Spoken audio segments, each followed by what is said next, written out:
সংবাদ। তৃণমূল সুপ্রিমো মমতা বন্দ্যোপাধ্যায়ের বিরুদ্ধে নালিশ, কমিশনের নালিশ জানালো বিজেপি। কি কারণে এই নালিশ জানানো হয়েছে, কি জানা যাচ্ছে? রাজীব চক্রবর্তী আমাদের প্রতিনিধি আরো বিস্তারিত জানাবেন। রাজীব, কি খবর?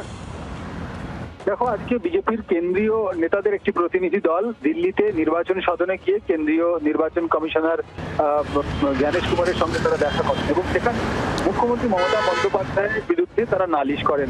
হরিরামপুরে মুখ্যমন্ত্রী মমতা বন্দ্যোপাধ্যায় তিনি কেন্দ্রীয় বাহিনীর বিরুদ্ধে যে মন্তব্য করেছিলেন, অর্থাৎ কেন্দ্রীয় বাহিনী সিআরপিএফ তারা উত্তরপ্রদেশের থেকে আসছে এবং তারা মারধর করবে, এমন কোনো মন্তব্য সেই বিষয়টি তারা তুলে ধরেন এবং মমতা বন্দ্যোপাধ্যায়ের বিরুদ্ধে এফআইআর রুজু করার আর্জি জানান। শুধু তাই নয়, তার প্রচার নিষিদ্ধ করারও দাবি জানান। মমতা বন্দ্যোপাধ্যায়ের বিরুদ্ধে উস্কানিমূলক মন্তব্য করে মানুষকে খেপিয়ে তোলা এবং সার্বভৌমত্ব নষ্ট করার অভিযোগও কিন্তু বিজেপির তরফে করা হয়েছে।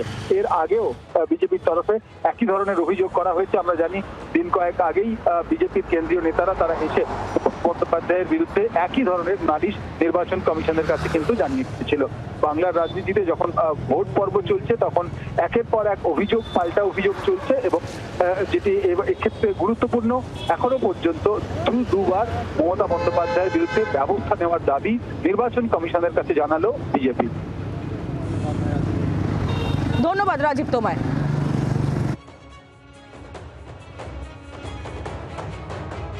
तोड़ो इस प्रकार का सीधे वो ललकार रहे हैं, हिंसा फैलाने का काम कर रहे हैं। हमने चुनाव आयोग से मांग किया कि ममता बनर्जी और अभिषेक बनर्जी पे एफआईआर दर्ज किया जाए, इनके खिलाफ कार्रवाई किया जाए, इनको भाषण से प्रतिबंधित किया जाए।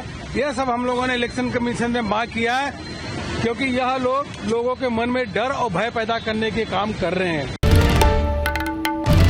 বাংলার আওয়াজ, বাঙালির আবেগ, জি 24 ঘন্টা।